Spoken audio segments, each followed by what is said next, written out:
पहले सेशन में हमने जाना डायबिटीज़ क्या है और डायबिटीज़ के कितने प्रकार होते हैं, ये भी हमने शॉर्ट में जाना। अब हम विस्तार से जानेंगे डायबिटीज़ के प्रकार के बारे में। डायबिटीज़ दो प्रकार के होते हैं, पहला है टाइप 1 डायबिटीज़ और दूसरा है टाइप 2 डायबिटीज़। टाइप 1 डायबिटीज़ जो है यह इम्यून सिस्टम द्वारा पैंक्रियाज की बीटा कोशिकाओं पर हमला अगर होता है, आपका जो पैंक्रियाज है उसमें बीटा सेल्स होते हैं, इन बीटा सेल्स में अगर कुछ खराबी आती है, कुछ इम्यून सिस्टम के कारण वो काम करना बंद कर देता है, तो टाइप 1 डायबिटीज़ हो जाता है। शुरुआत में अक्सर बचपन या युवा अवस्था में टाइप 1 डायबिटीज़ होता पाया गया है। इसका इलाज है इंसुलिन का इंजेक्शन, ब्लड शुगर मॉनिटरिंग और बैलेंस डाइट। ये है टाइप 1 डायबिटीज़। दूसरा होता है type 2 diabetes. Type 2 diabetes insulin resistance होता है, प्लस पैंक्रियाज जो होती है, आपकी पैंक्रियाज जो इंसुलिन को सिक्रेट करती है, उससे इंसुलिन का सिक्रेशन कम होता है। आमतौर पर 30 से 40 वर्ष में, लेकिन युवा में भी यह पाया जा रहा है। और इसका इलाज है लाइफ स्टाइल का बदलाव। दवाएं भी हैं और कभी कभी इंसुलिन का इंजेक्शन भी लेकर के इसे डॉक्टर इसमें कुछ इलाज करते हैं। और तीसरा डायबिटीज़ है प्रेगनेंसी के दौरान जो डायबिटीज़ होती है, यह केवल प्रेगनेंसी में होती है। डिलीवरी के बाद, डिलीवरी हो जाने के बाद यह ठीक भी हो सकता है, लेकिन भविष्य में टाइप 2 डायबिटीज़ का रिस्क बढ़ जाता है। अब डायबिटीज़ का असर हमारे शरीर पर किस तरह से होता है? नर्व डैमेज, न्यूरोपैथी, पैरों में झंझनाहट, दर्द, संवेदना कम होना। अगर आपके पैर में झंझनाहट हो रहा है, पैर खासकर ठिगना से नीचे निचले हिस्से में पैर में दर्द रहता है और पैरों में लगता है कि सेंसिटिविटी कम हो गई है, तो ये डायबिटीज़ हो सकता है। किडनी डैमेज, न्यूरोपैथी, ये भी एक न्यूरोपैथी का पार्ट है। किडनी अगर डैमेज हो जाता है, जैसे कि यूरिन में प्रोटीन, किडनी फेलियर का खतरा महसूस होना, तो ये डायबिटीज के कारण हो सकता है। आंखों की बीमारी हो सकती है। रेटिनोपैथी, धुंधला दिखाई देना और अंधापन, ये डायबिटीज का साइड इफेक्ट है। हार्ट में आपकी प्रॉब्लम आ गई है, स्ट्रोक का रिस्क बढ़ जाता है इससे, और इम्यूनिटी का कम होना, किसी भी चीज़ से संक्रमण बहुत जल्दी हो जाता है। ये है डायबिटीज़ का असर जो हमारे शरीर पर होता है। और डायबिटीज़ की डायग्नोसिस कैसे पता लगाए कि डायबिटीज़ हमें हुआ है? फास्टिंग ब्लड शुगर जो है FBS, अगर 126 या इससे ज़्यादा है तो ये डायबिटीज़ है। और दूसरा होता है HbA1c टेस्ट। HbA1c टेस्ट में ये अगर 6.5 से ज़्यादा है या 6.5% से इतना ये से ज़्यादा है तो ये डायबिटीज़ हो सकता है। OGTT टेस्ट, शुगर लोड देने के 2 घंटे बाद 200 मिलीग्राम पर DL या इससे अधिक अगर शुगर लेवल निकलता है तो आपको डायबिटीज़ है। अब डायबिटीज़ का हम प्रैक्टिकल मैनेजमेंट करें। प्रैक्टिकली डायबिटीज़ को कैसे हम कंट्रोल कर सकते हैं? आहार सबसे इम्पोर्टेंट चीज़ है। आहार, सफ़ेद चीनी, मीठे ड्रिंक, प्रोसेस्ड फूड को कम कर दें। साबुत अनाज लें, हरी सब्जियां लें, दालें लें, लो फैट डेयरी प्रोडक्ट्स लें, लो फैट जिसमें फैट कम हो। और प्लेट मेथड भी एक मेथड है जो आहार को कंट्रोल करता है। वह आधी प्लेट सब्जियां, 1/4 प्लेट प्रोटीन और 1/4 प्लेट कार्बोहाइड्रेट।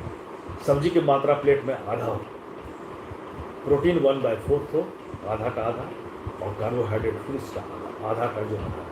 मतलब हाफ बाग में आपके प्लेट में हाफ बाग में पूरी सब्जी हो, नेक्स्ट हाफ बाग को 2 पार्ट में आप बांटते हैं, जिसमें उस पहले पार्ट में प्रोटीन हो और फिर हाफ बाग के दूसरे पार्ट में कार्बोहाइड्रेट हो। ये है आहार कंट्रोल सिस्टम। उसके बाद एक्सरसाइज में क्या है? रोज़ाना 30 से 45 मिनट पैदल चलना, और सही ढंग से पैदल चलना होगा। आपको पैदल चलने के लिए यहाँ पर जापानीज़ मेथड को अपनाना चाहिए, तभी आपको फ़ायदा होगा। ये नहीं कि रोज़ हम पैदल चल रहे हैं, रूटीन में हम चल रहे हैं, आपको कोई फ़ायदा नहीं हो रहा है तो समझिए बेकार है चलना। जापानीज़ टेक्निक ऑफ वॉकिंग क्या है, आप इसको दो मेथड को अब इसमें कंबाइन करते हैं। पहले मेथड में चलने के वॉकिंग के फर्स्ट स्टेप में आप जो है 10 मिनट फास्ट चलें, खूब फास्ट, अपनी स्ट्रेंथ सही, आपकी पूरी स्ट्रेंथ है उसके 70% आप स्ट्रेंथ में लगाए, हाफ चलें फर्स्ट। आपको जो 10 मिनट या 15 मिनट आप चलें। उसके बाद नेक्स्ट जो सेकंड स्टेप है वो आप स्लो हो जाए, धीरे धीरे आराम से चलें, और ये आपको अपने शक्ति का 40% इसमें यूज़ करना है, शक्ति यूज़ नहीं करना है, धीरे से चलें। पहले फास्ट वॉकिंग, उसके बाद फिर स्लो वॉकिंग। ये होगा जापानीज़ टेक्निक ऑफ वॉकिंग। इससे क्या होता है, आपका शरीर एक्सेलरेट होगा, आपके शरीर में ऊर्जा उत्पन्न होगी, और जो आप में जो शरीर में अंदर में खराबी है वो खराबी धीरे धीरे। इसको रिपीट करना है, फास्ट वॉकिंग फिर स्लो वॉकिंग, फिर रिपीट कीजिए fast walking slow walking, 15 minute का फास्ट वॉकिंग फिर 15 मिनट का स्लो वॉकिंग, 15 मिनट का फास्ट वॉकिंग फिर 15 मिनट का स्लो वॉकिंग। ये बहुत फ़ायदेमंद होता है जापानी स्टेप, और ये डायबिटीज़ को जड़ से खत्म कर सकता है। उसके बाद आप हल्की स्ट्रेंथ ट्रेनिंग का एक्सरसाइज कर सकते हैं, सप्ताह में 2 या 3 दिन ही करना है, डेली नहीं करना है, हल्की स्ट्रेंथ ट्रेनिंग। और फिर योग और प्राणायाम, जो तनाव के नियंत्रण के लिए है। योग से तनाव भी नियंत्रित होता है, और योग से शरीर का अंदर का जो पार्ट्स है वो स्ट्रांग हो जाता है, इम्यून सिस्टम हमारा बढ़ जाता है, आपका पैंक्रियाज जो एक्टिवेट हो जाता है। प्राणायाम आपके पैंक्रियाज को एक्टिवेट करता है और डायबिटीज़ को जड़ से खत्म कर सकता है, अगर इसे सही ढंग से किया जाए। योग और प्राणायाम को अगर सही ढंग से किया जाए तो डायबिटीज़ आपको हो ही नहीं सकता, अगर हो भी गया है तो ये कंट्रोल हो सकता है, यह रामबाण है। उसके बाद नेक्स्ट आता है मेडिकल केयर।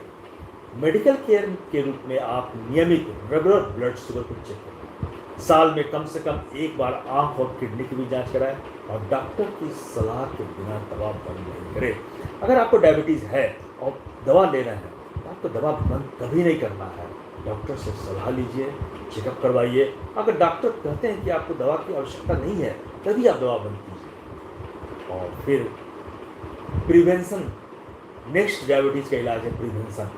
डायबिटीज़ से आप कैसे बचें, ये बहुत ही इम्पोर्टेंट है। वजन को स्वस्थ स्तर पर रखना, आपका वजन जो है यही बहुत बड़ा कारण है, बहुत सी बीमारी का कारण होता है। अपने वजन को एक हेल्दी लेवल पर रखें, रोज़ाना एक्टिव रहें, मीठा और रिफाइंड कार्ब्स को लिमिट कर दें, तनाव को कम करें, और पर्याप्त नींद, सफिशिएंट नींद बहुत ही जरूरी है। अब डायबिटीज़ के बारे में महत्वपूर्ण बातें क्या है। डायबिटीज़ एक लाइफ स्टाइल डिसऑर्डर है, यह बीमारी नहीं है, केवल बीमारी नहीं, वल्ली हम इसको बीमारी समझे, ऐसा नहीं है, ये लाइफ स्टाइल डिसऑर्डर है। आपका लाइफ स्टाइल में इम्बैलेंस जब हो जाता है, आपका लाइफ स्टाइल गड़बड़ा जाता है तो डायबिटीज़ उत्पन्न होता है। शुरुआती अगर है डायबिटीज़ आपका तो कंट्रोल हो सकता है, लंबे समय तक आप स्वस्थ जीवन का लाभ उठा सकते हैं। जैसे ही आपको लगे, कुछ ऐसा सिम्टम्स लगे कि डायबिटीज़ आपको हो रहा है या हुआ है, तो इनिशियल स्टेज में उसको कंट्रोल हो जाएगा। खुद पर निगरानी और अनुशासन रखना, सबसे अच्छा इलाज क्या है, हमें खुद पर निगरानी रखना है और हमें डिसिप्लिन लाइफ जीना है। तो इस तरह से हम अगर करते हैं तो डायबिटीज़ को हम कंट्रोल करके मैनेज कर सकते हैं। अगले सेशन में मैं डायबिटीज़ फ्रेंडली डाइट चार्ट आपको बतलाऊंगा, फूड्स जो शुगर कंट्रोल में मदद करते हैं उनके बारे में बतलाऊंगा, और कुछ भ्रांतियां हैं, इन भ्रांतियों और सच्चाई के लेवल में क्या अंतर है ये हम पाएंगे। डायबिटीज़ को लेकर कुछ मिसकंसेप्ट भ्रांतियां हैं, तो हम इसकी सच्चाई क्या है, इससे उसको कंपेयर करेंगे और जानेंगे कि सच्चाई एक्चुअल में है क्या। तो इस तरह से जब आप करते हैं तो आप पाएंगे कि आप डायबिटीज़ को कंट्रोल कर सकते हैं। तो अगले सेशन में आप जरूर देखें डायबिटीज़ के बारे में आगे क्या किया जा सकता है। धन्यवाद।